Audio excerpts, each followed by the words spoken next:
안녕하세요. 시냇가 책방입니다. 저는 책방지기 한 걸음씩입니다. 오늘은 지난 시간에 이어 로렌스 형제의 하나님의 임재 연습 네 번째 대화와 첫 번째부터 네 번째 편지까지 정리해서 읽어드리도록 하겠습니다. 네 번째 대화, 하나님의 임재를 유지하려면. 로렌스 형제는 하나님께 나아가는 자신만의 방식에 대해 활짝 열린 마음으로 나와 자주 토론을 벌였고 그중 일부는 이미 이야기한 바 있다. 하나님과의 지속적인 대화. 그에 따르면 하나님께 나아가는 데 있어 가장 중요한 부분은 그분께 나아가는 것을 방해하는 요소들을 그때그때 계속하여 포기하는 작업이다. 그러면 우리는 아주 단순하게 그리고 자유롭게 하나님과 지속적인 대화를 나눌 수 있다. 우리는 단지 하나님 가까이에 임재해 계시다는 사실을 늘 인식하고 있으면 된다. 그러면 순간순간 하나님과 대화를 나눌 수 있다. 확신이 서지 않은 일들에 대해서는 하나님의 뜻을 구할 수 있고 힘든 일을 해야 할 때면 그분의 뜻 가운데 그 일을 잘 해낼 수 있게 해달라고 도우심을 요청할 수 있으며 행하기 전에 먼저 하나님께 아뢰고 그 일들을 다 해냈을 때에는 감사를 드릴 수도 있다. 이러한 하나님과의 지속적인 대화를 통해 우리는 주님의 무한한 선하심과 완전하심을 경험하게 되고 나아가 그분을 쉼없이 찬양하고 높이며 사랑하게 된다. 하나님의 은혜. 우리는 주 예수 그리스도의 무한한 공로를 의지하고 있으므로 자기 죄 때문에 낙담하는 일 없이 온전한 확신을 갖고 하나님께 나아가 그분의 은혜를 구해야 한다고 그는 말했다.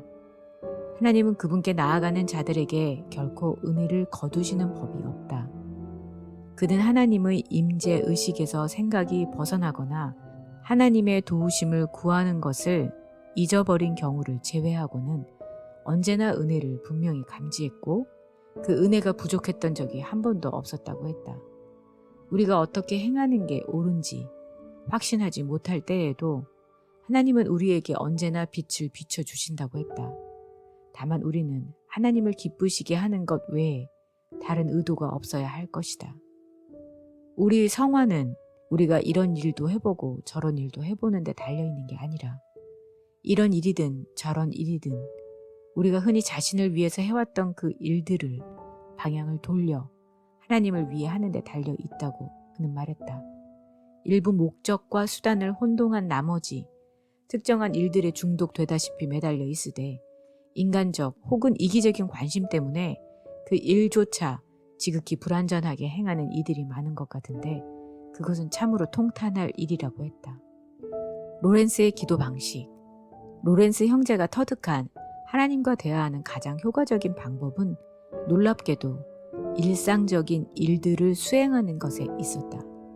단 사람을 기쁘게 하려 하지 않고 할 수 있는 한 순전히 하나님 사랑을 위해 그 일들을 행할 때이다. 기도 시간이 여타 시간과 달라야 한다는 생각은 대단히 잘못된 것이라고 그는 말했다.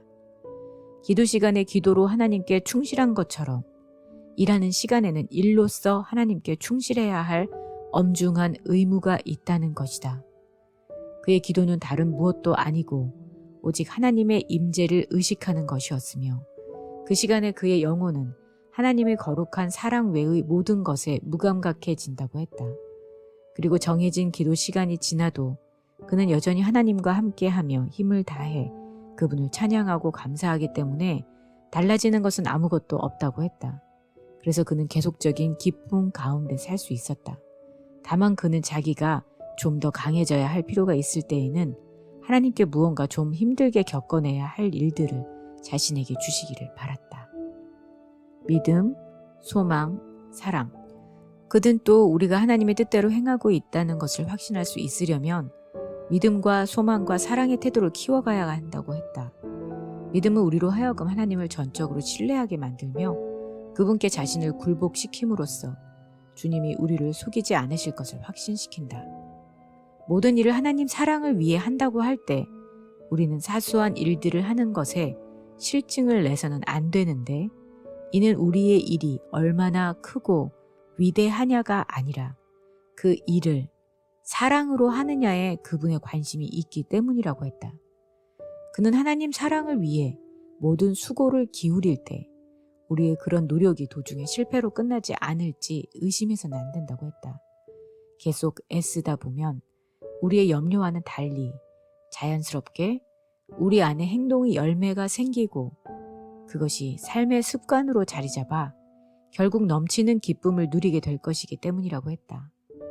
또한 이 모든 일에 하나님이 힘을 주실 것이라고 했다. 그는 신앙의 본질은 믿음, 소망, 사랑이며 그것들을 실천함으로써 우리는 하나님의 뜻에 연합하게 된다고 말했다.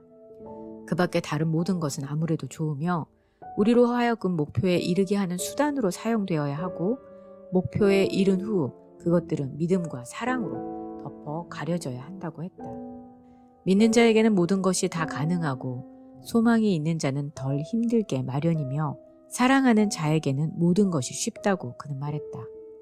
이 세 가지 덕목을 꾸준히 실천하기에 자신은 모든 것이 점점 더 수월하다고 했다.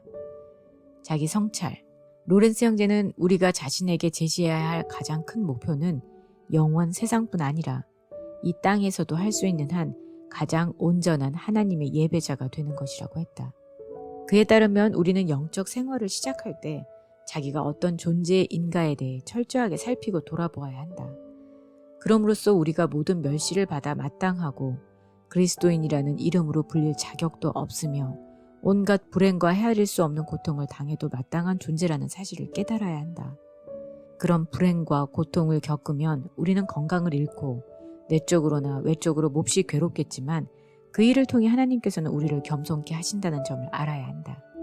그리고 이런 사실을 알았으므로 차후에 사람들로부터 괴로운 일이나 유혹, 반대, 그리고 반박을 당하더라도 이상하게 여겨서는 안 된다. 하나님께서 기뻐하시는 한 그리고 그 일들이 우리에게 크게 유익이 되는 한 오히려 순순히 그 일들을 감수하고 감당해야 한다. 그는 우리 영혼이 완전함을 갈망하면 할수록 그 일은 하나님의 거룩한 은혜에 점점 더 의지하게 될 수밖에 없다고 했다. 로렌스 형제가 보여준 모범. 하나님의 임재 가운데 행하는 것이 그토록 유익하다는 것을 깨달은 만큼 그 유익을 다른 사람들에게 열심히 전하는 것이 로렌스 형제에게는 아주 자연스러운 일이었다. 그가 보여준 모범은 어떤 권유의 말보다 강력한 자극이 되었다. 그의 얼굴에는 기분 좋고 평안한 경건함이 드러났고 이것을 보는 이들은 영향을 받지 않을 수 없었다. 주방일이 아주 바쁠 때에도 그는 여전히 평정심과 하늘을 향한 마음가짐을 잃지 않았다. 그는 절대 서두르는 법이 없고 늑장을 부리는 일도 없이 늘 평정하고 고요한 정신으로 각각의 일들을 제 시간에 해냈다. 저에게는 일하는 시간이 기도 시간과 다르지 않습니다. 주방의 소음들과 달그락거리는 소리 속에서 몇 사람이 동시에 여러 가지를 요구하지만 저는 복된 성사 때 무릎을 꿇고 앉아있는 것처럼 깊은 고요 속에서 하나님을 소유합니다. 첫 번째 편지. 자연스러워질 때까지 연습하십시오. 사랑하는 형제님, 주님이 제게 베풀어 주신 그 자비를 형제님이 얼마나 간절히 알고 싶어 하는지 잘 알고 있습니다. 제가 어떻게 해서 하나님의 임재를 의식하는 습관을 갖게 되었는지 말씀드리겠습니다. 오직 하나님만의 소유되기, 하나님께 이른 여러 가지 방법들과 경건을 훈련하는 다양한 방식들에 대해 이야기하는 많은 책들을 보면서 저는 이러한 것들이 제가 추구하는 것을 용이하게 하기보다는 오히려 더 곤혹스럽게 할 뿐이라는 생각이 들었습니다. 제가 원하는 것은 제 자신과 저의 삶이 어떻게 하면 온전히 하나님의 소유가 될까 하는 것이었습니다. 하나님의 소유가 되기 위해서는 결단이 필요했습니다. 제 자신을 온전히 하나님께 드려 그분이 저의 죄를 없이 하신 후에 저는 하나님을 사랑하기 위해 그분이 아닌 모든 것을 포기하고 세상에 마치 하나님과 나 밖에 없는 것처럼 살기 시작했답니다. 부단히 하나님 생각하기. 하나님께 헌신하여 살다 보니 어느 때 저는 자신을 하나님 심판대 앞에 엎드린 가여운 죄인으로 여기기도 하고 또 어느 때는 자상한 아버지를 마음속에 품고 있는 자녀로 여기기도 합니다. 저는 할 수 있는 한 자주 하나님을 예배하며 하나님의 거룩한 임재에 제 마음을 고정시키려 합니다. 간혹 제 생각이 그분을 떠나 다른 곳을 헤매고 있음을 발견하면 곧 생각을 돌이켜 그분의 임재를 떠올리곤 합니다. 이런 훈련이 조금도 고통스럽게 여겨지지는 않았으며 저에게 일어나는 모든 어려운 일들에도 불구하고 저는 이 훈련을 계속했습니다. 저도 모르는 사이에 생각이 다른 곳에 가 있을지라도 결코 괴로워하거나 불안해하지 않으면서 말입니다. 정해진 기도 시간은 물론 하루 종일 이것을 저의 할 일로 삼았습니다. 매 시간, 매분, 심지어 일이 한창 바쁠 때에도 저는 하나님에 대한 생각을 중단시킬 가능성이 있는 모든 것들을 제 마음에서 몰아냈습니다. 자연스럽고 습관적인 연습. 이 같은 것들이 제가 신앙에 입문한 이래 쭉 연습해온 것들입니다. 비록 매우 불완전한 방법이긴 해도 저는 이런 연습으로 많은 유익을 얻었습니다. 또한 이제껏 지나온 모든 것이 다 하나님의 순전한 자비와 선하심 덕분임을 고백하고 싶습니다. 하나님 없이는 우린 아무것도 할 수 없기 때문이지요. 게다가 저는 어떤 사람보다도 더 보잘것없는 존재입니다.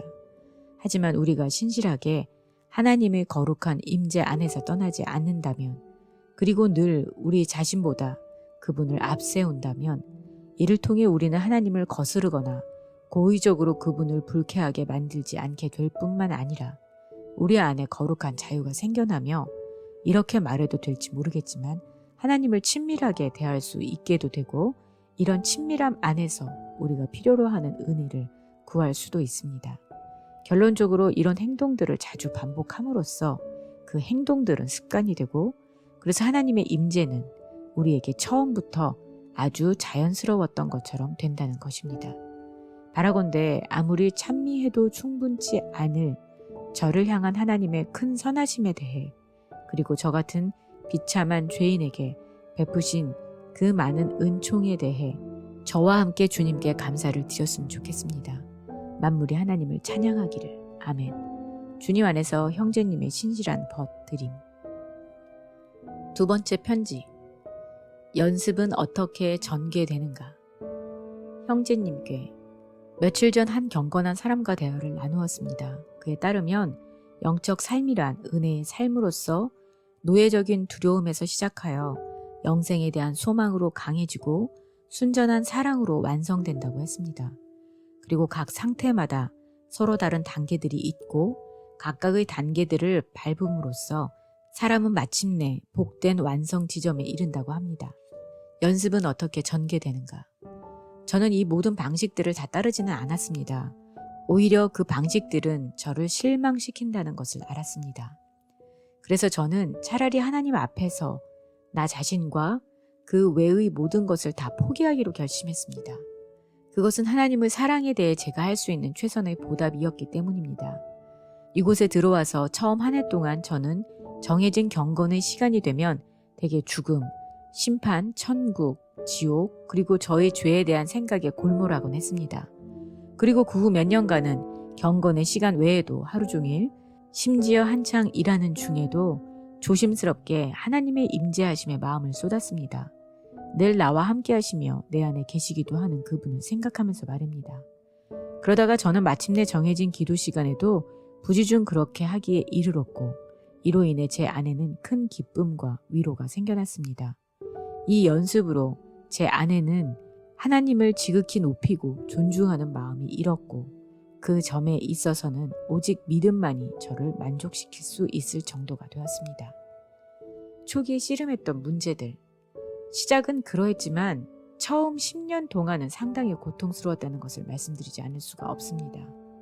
제가 바라는 만큼 하나님께 헌신하지 못했고 죄가 마음에서 늘 떠나지 않았으며 자격 없는 저에게 하나님께서 큰 은총을 베푸셨다는 생각이 오히려 저를 괴롭게 만들기도 했습니다.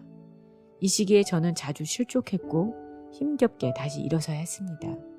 모든 피조물, 이성, 그리고 하나님께서도 저를 대적하는 것 같았고 오직 믿음만이 제 편이었습니다. 가끔은 제가 그렇게 큰 은총을 입었다고 믿는 게 나의 주제넘은 추측은 아닌가. 다른 사람들은 힘들게 도착한 지점에 나는 즉시 잃은 척 하는 게 아닌가 하는 생각에 괴로웠고, 또 어떤 때는 이건 다 고집스러운 미망이며 나에게 구원 같은 건 없다는 생각이 들기조차 했습니다. 이런 고민 속에서 일생을 마치고 마는 것은 아닌가 하는 고민에 한동안 빠져 있었는데, 저는 제 자신이 달라진 것을 갑자기 깨달았습니다. 그리고 제 영혼, 당시까지도 괴로움 중에 있었던 제 영혼은 마치 그 중심점, 안식처에 있는 것처럼 깊은 내적 평안을 느꼈습니다. 현재 상태. 그 이후로 저는 단순하게 믿음으로 그리고 겸손과 사랑으로 하나님 앞에서 행하고 있으며, 하나님을 거스를 만한 일은 행하지도 생각하지도 않으려고 열심히 애쓰고 있습니다. 저는 다만 제가 할 수 있는 일을 다하고 나면 하나님께서 당신이 기뻐하시는 일들을 제게 해주시기를 바랄 뿐입니다. 현재 제 안에 일어나고 있는 일들에 대해서는 표현하기가 어렵습니다. 지금은 고통도 없고 두려움도 없습니다. 또한 하나님의 뜻 외에 다른 아무 뜻도 가지고 있지 않으며 모든 일에서 그분의 뜻을 이루려 애쓰고 있습니다. 하나님을 거스르거나 하나님 사랑이라는 동기에서 벗어나는 일이면 길에서 지푸라기 하나 죽지 않을 정도로 그분의 뜻에 철저히 순종하고 있습니다. 저는 모든 형식적인 경건 생활이나 틀로 정해진 기도를 그쳤습니다. 주어진 상황 속에서 그분과 교제하고 있습니다. 또한 저는 하나님의 거룩한 임재 안에서 인내하기 위해 애쓰고 있습니다. 그 안에서 저는 하나님께 순전히 집중하며 전폭적인 애정을 드리는데, 그것을 저는 하나님의 실제적 임재라 칭하고 싶습니다. 아니, 좀 더 좋게 표현하자면 하나님과 영혼과의 습관적이며 고요하고 은밀한 대화라고 할까요? 내적으로 그리고 때로는 외적으로도 기쁨과 황홀경을 느끼게 해주는 대화. 남에게 드러나지 않도록 적절히 조절할 수단을 사용하지 않으면 안 될 만큼 큰 기쁨과 황홀경을 안겨주는 대화 말입니다. 스스로에 대한 로렌스 형제의 생각. 간단히 말해 저는 제 영혼이 지난 30여 년 동안 하나님과 함께 해왔다는 것을 확신하고 있습니다. 저는 스스로를 인간 중에서 가장 형편없는 자, 상처와 부패로 얼룩지고 왕이신 분을 거슬러 온갖 종류의 범죄를 저지른 자로 여깁니다. 그 모든 일에 회한을 느끼면서 저의 사악함을 하나님께 고백하고 그분의 용서를 구하며 그분의 뜻대로 처분하시도록 저 자신을 그분의 손에 맡겼습니다. 그러나 자비와 선함으로 충만하신 왕께서는 저를 징계하시기는커녕 오히려 사랑으로 안아주시고 당신의 상에서 먹게 하시고 그 손으로 친히 먹여주시고 보배함을 열 수 있는 열쇠를 제게 주셨습니다. 그분은 수천 수만 가지의 방법으로 쉼없이 저와 얘기 나누기를 기뻐하시고 모든 면에서 당신의 은총을 받는 자로 대해주십니다. 그래서 순간순간 저는 제 자신이 하나님의 이 거룩한 임재 안에 있는 것으로 여깁니다. 그분의 임재를 연습하는 가장 유용한 방법은 단순하게 주의를 집중하는 것과 뜨거운 열정으로 하나님을 존중하는 것인데, 이럴 때 저는 어린아이가 어머니의 가슴팍에 느끼는 것보다 더 큰 달콤함과 기쁨으로 하나님 품에 안겨있는 저의 모습을 자주 봅니다. 감히 이런 표현을 써도 될지 모르겠지만 저는 하나님의 가슴이라 부르겠습니다. 거기서 말로 표현할 수 없는 달콤함을 맛보고 체험하기 때문이지요. 궁핍함과 저의 연약함으로 인해 생각이 이따금씩 다른 곳을 헤맬 때도 있습니다. 그럴 때마다 저는 너무도 매혹적이고 향기로운 내적 움직임에 의해 부름을 받고 곧 제 정신으로 돌아옵니다. 형제님께서도 잘 알고 계시겠지만 제가 얼마나 형편없는 사람인지를 곰곰이 생각해 보시기를 바랍니다. 저같이 무가치하고 배은망덕한 자에게 하나님이 베푸신 큰 은총이 더욱 빛날 것입니다. 기도에 대한 태도. 저에게 있어 정해진 기도 시간은 동일한 훈련의 연속일 뿐입니다. 때로 저는 제 자신이 조각가가 자기 앞에 세워놓은 돌 같다고 생각합니다. 조각가는 그 돌을 깎아 작품을 만들겠지요. 이렇게 하나님 앞에 제 자신이 놓여 있을 때 저는 하나님께서 제 영혼 안에 하나님의 완벽한 형상을 새겨주시기를, 저를 완전히 하나님과 똑같이 만들어 주시기를 갈망합니다. 또 어느 때 기도에 열중하고 있다 보면 제 모든 영과 혼이 높이 들어 올라가는 느낌을 받기도 합니다. 제 편에서 어떤 주의나 노력을 기울이지 않는데도 말입니다. 그리고 하나님께서 붙드시고 그분 안에 든든하게 고정되어 있는 한 그 기도는 계속됩니다. 주님은 그 중심지요, 안식처가 되십니다. 이런 상태를 무위, 망상, 자기애라고 비난하는 이들이 있다는 것도 잘 압니다. 하지만 저는 이것이 거룩한 무위이며 만일 그 상태에 있는 영혼이 자기애에 빠질 수 있다면 그것은 행복한 자기애임을 고백하고 싶습니다. 왜냐하면 영혼이 그런 안식 상태에 있는 동안에는 전에 그에게 익숙했던 행위들이 간섭하지 못할 것이기 때문입니다. 영혼을 지탱시켜주던 행위들도 그런 상태에서는 도움보다는 오히려 방해만 될 뿐입니다. 이런 상태를 망상이라고 칭하는 것도 참을 수 없습니다. 이런 식으로 하나님을 즐거워하는 영혼은 그 상태에서 오직 하나님 외에 다른 아무것도 바라지 않기 때문입니다. 만일 이것이 제 안에 있는 망상이라면 하나님께서 치료하실 것입니다. 하나님의 원대로 저를 다루시기를 소망합니다. 저는 오직 그분만을 바라고 전적으로 그분께만 헌신하기를 바랍니다. 우리 주님 안에서 형제님의 벗된 자 드림. 세 번째 편지. 최대한 자주 하나님을 생각하십시오. 우리에게는 끝없이 은혜로우시며 우리의 모든 필요를 잘 아시는 하나님이 계십니다. 그분은 형제님에게도 찾아오셔서 형제님을 지금의 그 어려움으로부터 건져주실 것입니다. 그분이 언제 오실지는 오직 그분만이 아십니다. 어쩌면 형제님이 전혀 예상하지 못했던 때에 오실지도 모르겠습니다. 하지만 그때가 그분의 완전한 시간임은 분명합니다. 그러니 그 어느 때보다 더 하나님을 믿고 의지하십시오.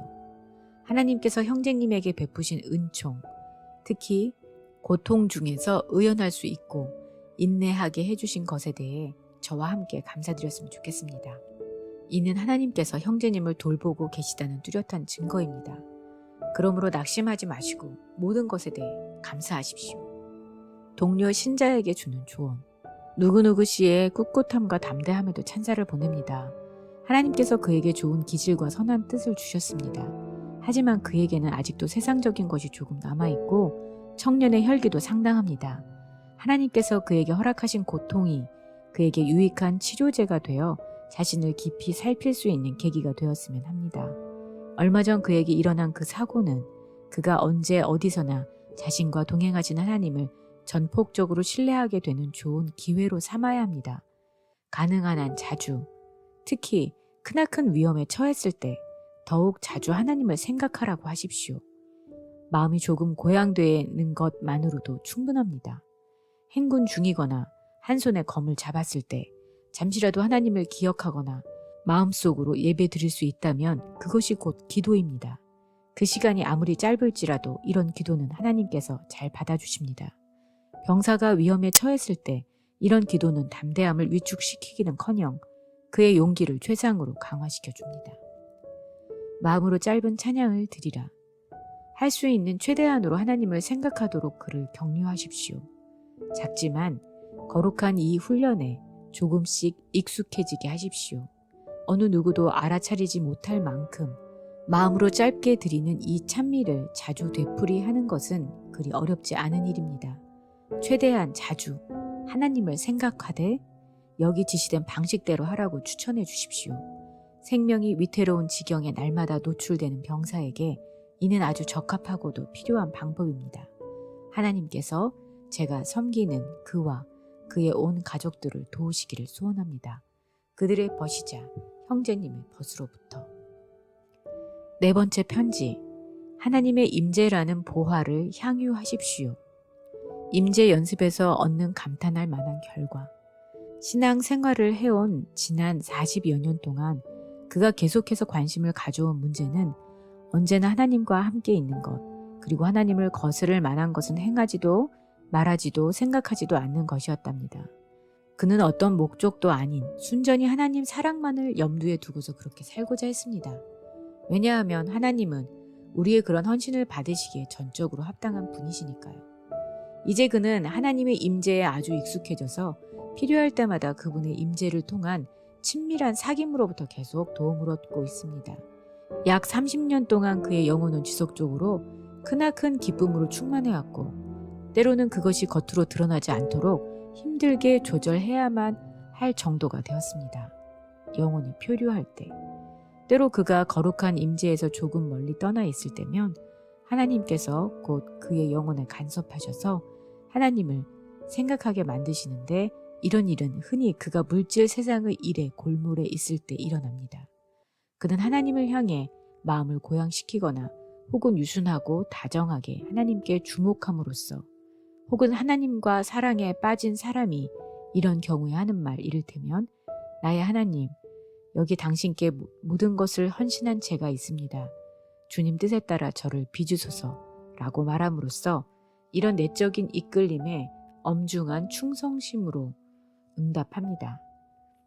그러면 그가 보기에 이 사랑의 하나님은 그 몇 마디 말에 만족하셔서 그의 영혼 가장 깊은 곳과 가장 중심되는 곳에 다시 머무르시는 것 같습니다. 이런 일들에 대한 경험은 하나님이 언제나 자기 영혼의 기저 혹은 기초에 계심을 알게 하기에 어떤 일이 닥치든 결코 그 사실을 의심할 수 없게 해줍니다. 자기 안에서 그토록 큰 보화를 계속 발견하는 동안 그가 어떤 만족감과 충족감을 누리는지 판단해 보십시오. 이제 그는 불안스럽게 보화를 찾아 헤매지 않습니다. 그 보배함이 그의 앞에 놓인 채 열려 있고 그가 갖고 싶은 것을 언제든지 가질 수 있기 때문이지요. 하나님의 임재라는 보화를 향유하지 못하는 것에 대하여. 그는 우리의 눈먼 상태에 대해 크게 안타까워하면서 스스로에 대해 그다지 만족하지 못하는 우리들은 불쌍한 사람들이라고 자주 외칩니다. 그는 이렇게 말합니다. 하나님은 무한한 보화를 소유하고 계십니다. 우리가 약간의 정성으로 그분께 마음을 기울여 헌신하기만 해도 그 보화를 취할 수 있습니다. 그 일은 한순간에도 가능합니다. 그런데도 우리는 눈이 멀어 오히려 하나님을 회방하고 그분의 은혜가 흘러 들어오는 것을 막아버립니다. 만일 하나님께서 한 영혼 속으로 생명력 있는 믿음이 깊이 스며드는 것을 보신다면 하나님은 그 영혼에 당신의 은혜와 은총을 풍성히 부어주실 것입니다. 그 은혜와 은총은 거센 물결이 되어 흐르고 강제로 그 흐름을 막는다 해도 어디론가 빠져나가 맹렬한 기세로 흘러넘치게 될 것입니다. 그렇습니다. 급류처럼 넘쳐 흐르는 이 은혜와 은총에 우리가 높은 가치를 두지 않기에 그 흐름을 끊어버릴 때가 많습니다. 하지만 이제는 그 흐름을 막지 맙시다. 우리 자신 안으로 들어가 그 흐름을 막고 있는 둑을 허물어냅시다. 은혜가 흐를 길을 만듭시다. 잃어버린 시간을 되찾읍시다. 어쩌면 시간이 얼마 남지 않았을지도 모릅니다. 죽음이 바짝 우리를 따라오고 있습니다. 죽음을 잘 준비합시다. 우리는 한 번은 죽기 마련인데 거기서 실책이 있으면 만회할 수가 없기 때문입니다. 영적 발전을 위한 도전의 말. 다시 한번 말씀드리는데 우리 자신을 돌아봅시다. 머뭇거릴 여유가 없습니다. 우리 영혼에 관한 문제니까요. 신부님도 효과적인 이 방법을 접해보셨을 테니 그다지 놀라지 않으실 것이라 믿습니다. 이것은 꼭 필요한 일입니다. 이 일을 실천하기 위해 항상 노력을 기울여야 합니다. 영적 생활에 진보가 없다는 것은 결국엔 후퇴하고 있다는 뜻이기 때문입니다. 하지만 강한 바람과 같은 성령님을 소유한 사람이라면 잠을 자면서도 앞으로 나아갑니다. 우리 영혼의 배가 여전히 바람과 폭풍에 이리저리 요동한다면 그 바람과 폭풍 가운데서 쉬고 계신 주님을 깨웁시다. 그러면 그분께서 속히 바다를 잔잔케 하실 것입니다. 제가 품고 있는 개인적인 의견들을 편안한 마음으로 신부님과 나누었습니다. 제가 말씀드린 내용에 비추어 신부님의 상태를 돌아보시기 바랍니다. 불행히도 신부님의 선한 생각들이 아무리 약간일망정 차가워졌다면 이런 생각들로 다시 불부터 타오르게 할 수 있을 것입니다. 그런 다음 우리의 처음 열정을 떠올려 봅시다. 이 형제가 보여준 본보기와 교훈들로 유익을 얻읍시다. 그는 세상에는 별로 알려진 사람이 아니지만 하나님은 그를 알고 계시고 지극히 아끼십니다. 저는 신부님을 위해 기도합니다. 신부님께서도 저를 위해 쉼없이 기도해 주시기 바랍니다. 우리 주님 안에서 신부님의 벗된 자들임. 여기서 로렌스 형제님은 어떤 형제를 빗대어서 자신의 이야기를 했었습니다. 네, 오늘은 네 번째 대화와 첫 번째에서부터 네 번째 편지까지 정리해서 읽어드렸습니다. 다음 시간에는 다섯 번째 편지해서 아홉 번째 편지까지 정리해서 읽어드리도록 하겠습니다. 구독과 알람을 설정하시면 편리하게 받아보실 수 있습니다. 그럼 다음 시간에 뵐게요. 안녕히 계세요.